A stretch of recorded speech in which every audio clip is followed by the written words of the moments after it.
Focus on Abilities is brought to you by Tier Memorial Hermann, redefining rehabilitation, removing barriers, re-enabling independence. In the ILRU Southwest ADA Center, promoting compliance with the Americans with Disabilities Act. Welcome to Focus on Abilities, a program about issues affecting the lives of people with disabilities. I'm Lex Frieden. I'll be your host for today's program. I'm professor at the University of Texas Health Science Center at Houston, and I direct the independent living research programs at Tier Memorial Hermann. Today we have an interesting guest for you, but before I introduce him, I want to ask you a question, one that we'll answer before the end of today's program. In what year was the field of physical medicine and rehabilitation established? When did PM&R doctors start to be? We'll answer that before the end of today's program. Please stay tuned for Focus on Abilities.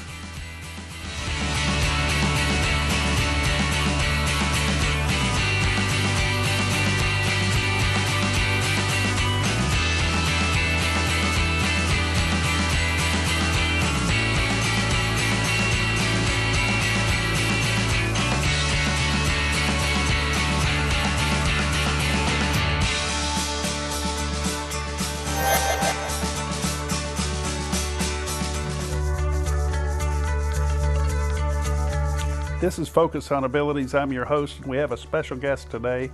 I'm glad you're watching. Our guest is Dr. Jim McDeavitt from Baylor College of Medicine.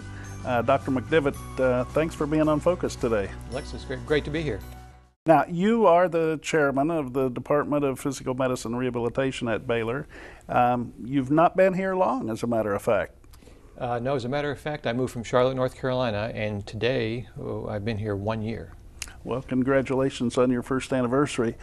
You've made a great impact in the program since you've been here, and I want to talk about that in a minute. But first, I'd like our viewers to get to know you a little bit, Jim. And you, I guess I met you first in Arizona at a meeting of the Commission on Accreditation and Rehabilitation Facilities. That was maybe a decade or two ago. That was probably the mid-1990s. It was, yeah. And you at the time, I think, were responsible for a rehabilitation program in North Carolina. That's right. So I came out of residency in physical medicine and rehabilitation in 1991, and I went to work for an organization which has become the Carolinas healthcare system, which is now a very large healthcare system out of North Carolina. But when I started there, it was a hospital, and started the academic physical medicine and rehabilitation program at Carolinas.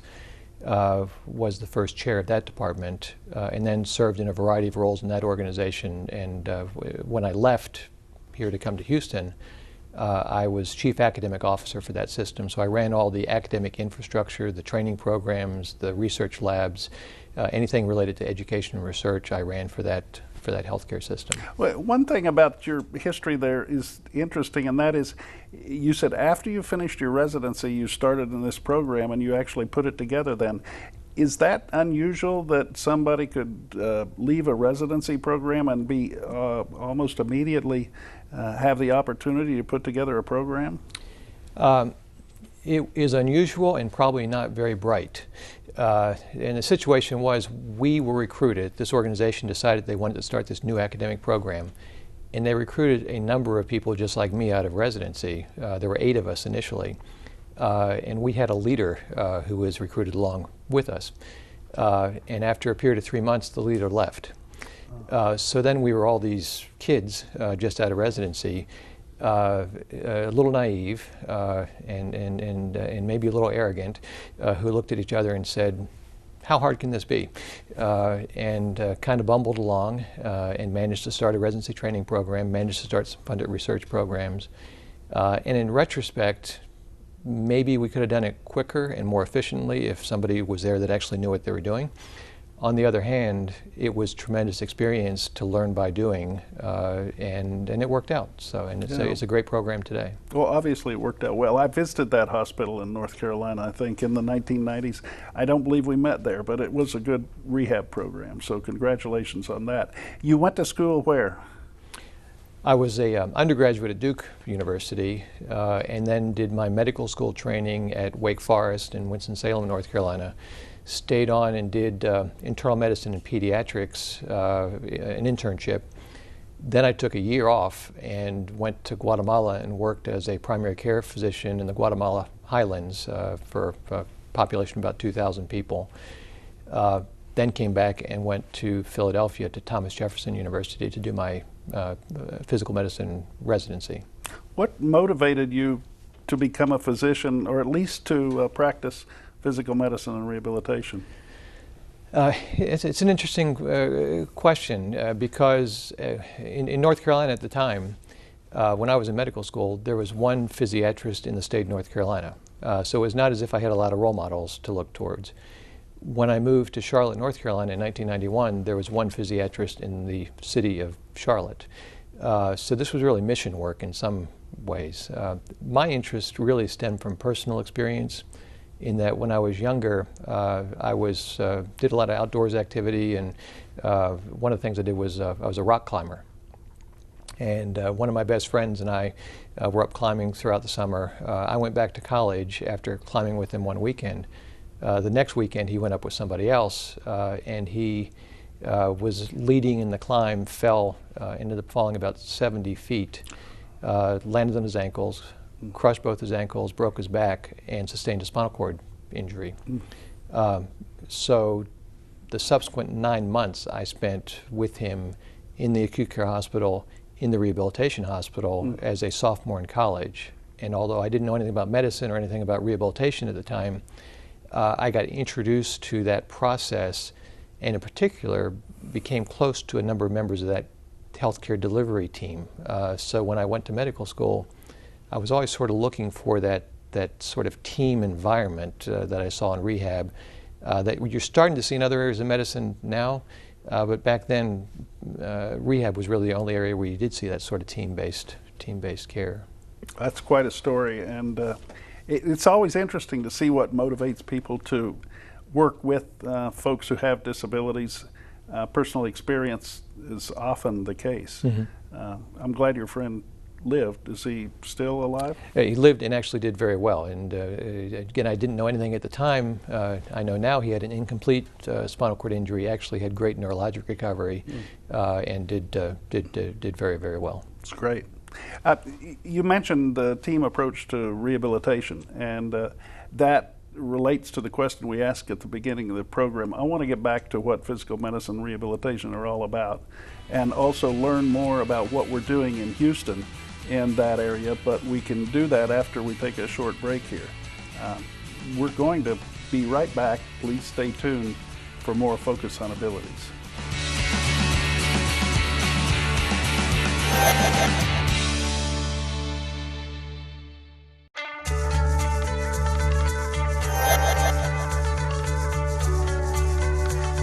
You're watching Focus on Abilities on HTV. We're here today with Dr. Jim McDeavitt, who's chairperson of the Department of Physical Medicine and Rehabilitation at Baylor College of Medicine. Jim, the field of physical medicine and rehabilitation, at the beginning of the program we asked when it was founded. It's probably hard to set a specific date on that, but if you had to, what year would you say? Yeah, but it probably had its origins in the late 19th century, but really evolved into a medical specialty in 1948. Frank Cruzen was sort of the grandfather of physical medicine and rehabilitation. American Board was formed shortly after that, so a relatively young medical specialty. And comparatively speaking, it also was relatively progressive in the sense that a number of practices in medicine were developed coincident with the founding of the field that are almost still unique in the practice of medicine. I guess, as you mentioned before, there are other specialties that are picking up on the idea of team work in medicine and treatment.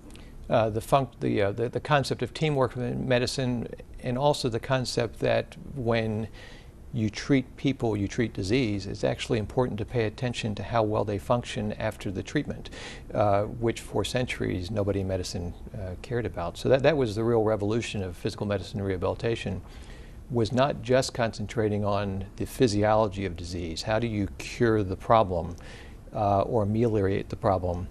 But how do you deal with the functional impairment that's left behind? How do you maximize patients' integration back into the community? And then lastly, how do you serve as an advocate for people that have disabling illness in society so they can function to their maximum potential? That was a very revolutionary way of looking at medical care. Well, I guess historically, medicine was all about the physician diagnosing the patient, prescribing some treatment, and then having a kind of ongoing, I hesitate to say dialogue, because often patients aren't involved even now in conversation with the physicians. The physicians are historically, again, basically in control, but in rehabilitation, I have the sense, in my own personal experience, kind of supports that doctors understand they don't know everything there is to know about these complex conditions that we have, and that they work better if they're integrating the services of physical therapists, occupational therapists, physicians with other specialties, and including in that team the patient and their families themselves. Yeah, I think that's absolutely true, and it's even a little bit more dramatic than the picture you paint. I think medicine from about 5000 BC to 1910, 1920 really didn't change. Aristotle was quoted famously as saying, a physician is someone who entertains the patient until nature cures the disease. And for medicine, for the vast majority of our history as the human race, medicine hasn't really done much. We haven't had ways to actually impact disease. And then we learned that if we wash our hands, we don't get people infected. And we found sulfa drugs and penicillin, and now we've been engaged in this big scientific revolution where we can actually impact disease in a really major way. That was the revolution up till 1910. I think the current revolution, driven in part by the disabilities rights movement, but in part by this aging baby boom population that's getting ready to hit the U.S., is hitting the U.S., 1,000 people 65 and older every day. Everybody's developing disabilities, and it is all about function, and it's not about going to the hospital to get your episodic illness treated. It's about how you're going to live the rest of your life. Well, a lot of that advance has come in Houston. I guess TIRR was one of the first rehabilitation centers in the country. Dr. Spencer founded it in 1959, originally intended to treat polio, but then quickly became a center for treating spinal cord injuries and later brain injuries. Baylor College of Medicine has had a department of physical medicine since, I guess, any other academic institution has, and more recently the University of Texas Medical School has a fine department. So Houston has played an important role in the evolution of this field. Now, you mentioned the revolution in medicine. A lot of that is occurring in Houston in the Texas Medical Center, and I appreciate the fact that you attribute, at least in rehabilitation, part of that to the advocacy of people with disabilities, or at least our presence in the community more obviously. What is happening in Houston that is at this point on the cutting edge? Well, and frankly, Les, that was part of the reason why I'm here in Houston.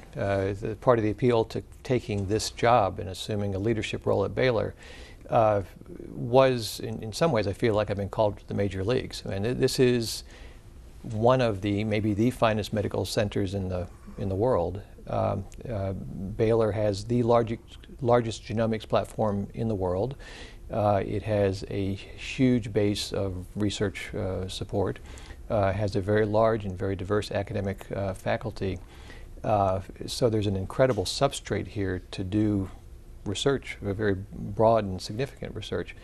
And part of the appeal to coming here is I see an opportunity to incorporate rehabilitation and the care of people with disabilities into that scientific infrastructure of Baylor, and actually use the academic engine to improve the lives of people with disabilities. So that's fundamentally that is the exciting part about being here. So the mission that you have taken on is a significant one.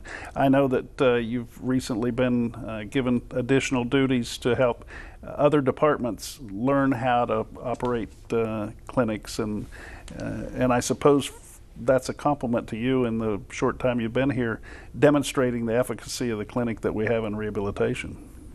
Yeah, so I have a role as Dean of Clinical Affairs for the college, and also a role in development of strategy for the broader college, which is also exciting on a couple of levels. One is Baylor's had a great reputation as a health sciences university for a long time in Houston.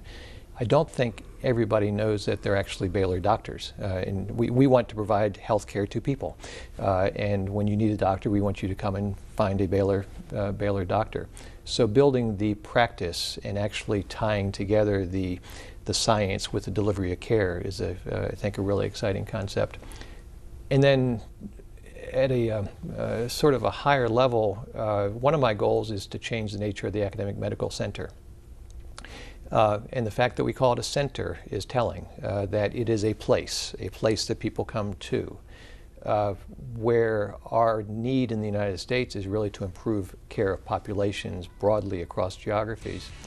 So I'm trying to think of ways that we can kind of flip the model on its ear, that rather than have everybody come into the academic medical center, what value does the academic medical center drive to the region? And how do we bring care to patients? Let's talk a little bit more about the how in just a minute. We're going to take a break right now. We'll be right back with more Focus on Abilities and Jim McDeavitt.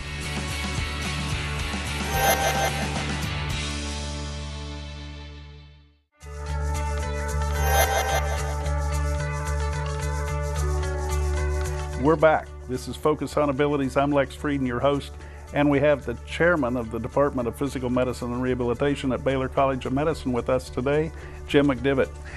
Dr. McDeavitt, the aging society, this baby boom, those of us who are in the bubble that are aging quickly in society now, we're reaching retirement age in the next by 2020, there'll be 76 million aging Americans, and half of those will have a disability of one sort or another. That's in addition to the 40 million or so people under the age of 65 who will quite likely have disabilities then. So there'll be a huge population of people going to restaurants, using disabled parking spaces, walking with canes, using wheelchairs, and so on.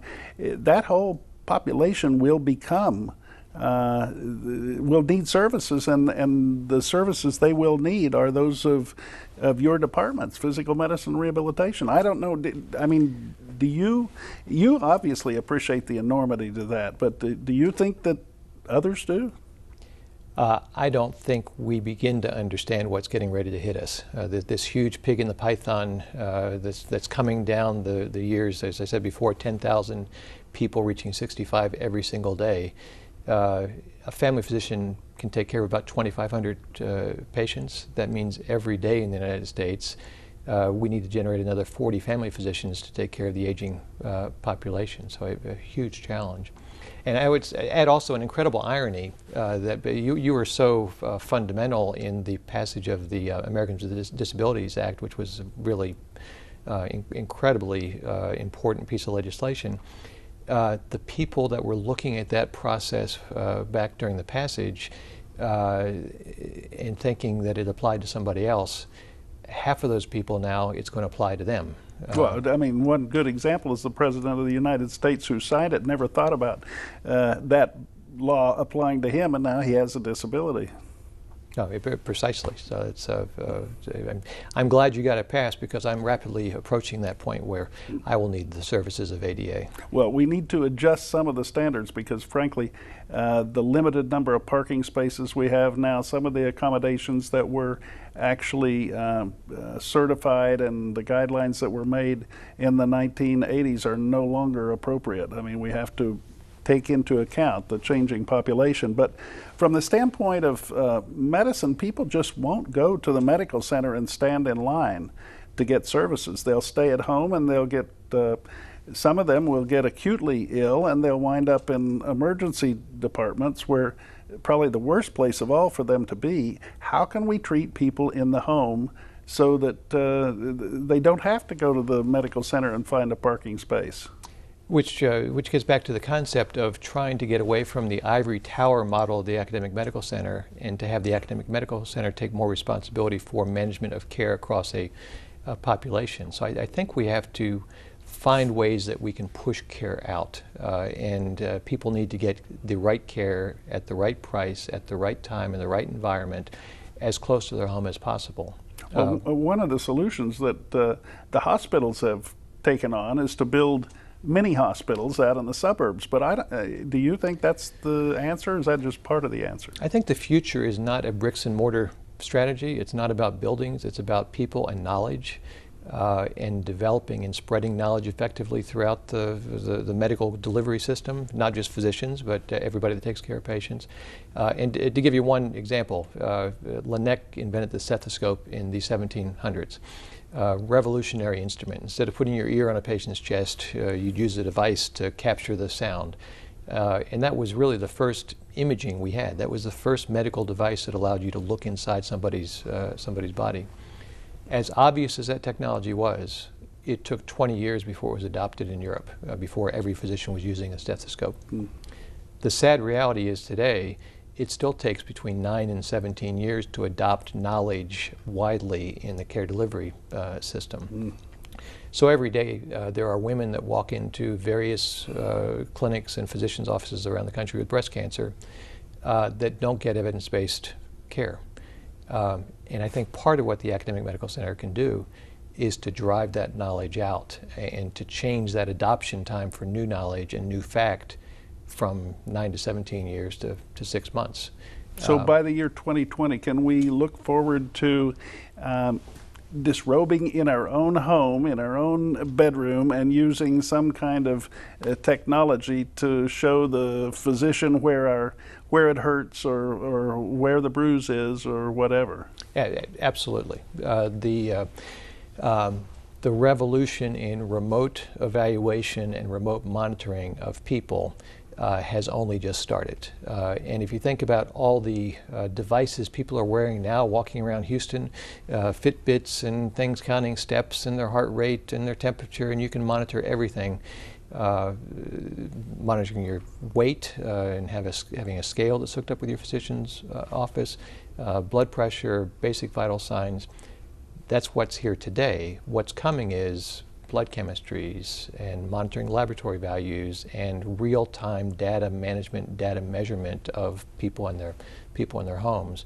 It's going to revolutionize the way we take care of patients in a way we don't fully appreciate yet. Well, I mean, that will lead us to a new series of programs, I think, talking about the future and some of those revolutionary changes in medicine that are about to occur. Well, by way of example, I have a cell phone in my pocket. If my bank account drops below $200, I get an alert from my bank, attention, right. You're going to overdraw your account, and I can take some sort of action. Imagine if my cell phone told me, attention, your blood sugar is dangerously high and you need to adjust your insulin. That's the sort of change that is really just over the horizon. Appreciate that. Right now, I'm getting a message from the director that says, danger, this program's about to end. Jim McDeavitt, I want to thank you for being our guest on Focus on Abilities today. It's been great to be here. It's been a great conversation. We've learned a lot in a short period of time, and we'll have to have you back soon. I look forward to it. Thank you all for watching. We'll be right back with a couple of final comments.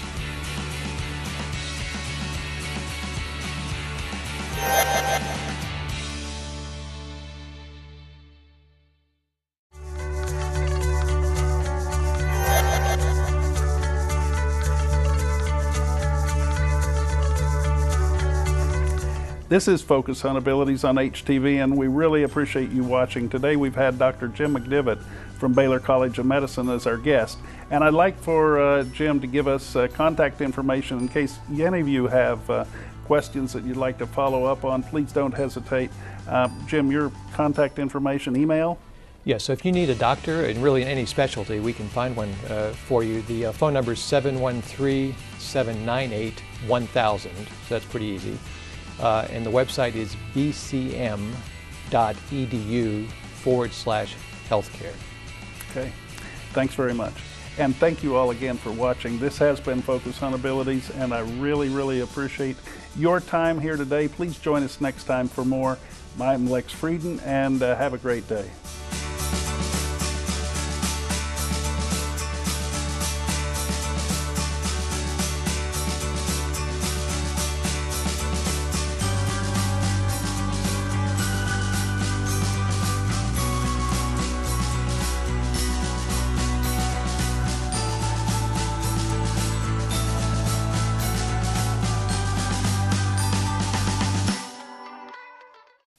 Focus on Abilities was brought to you by Tier Memorial Hermann, redefining rehabilitation, removing barriers, re-enabling independence, and the ILRU Southwest ADA Center, promoting compliance with the Americans with Disabilities Act.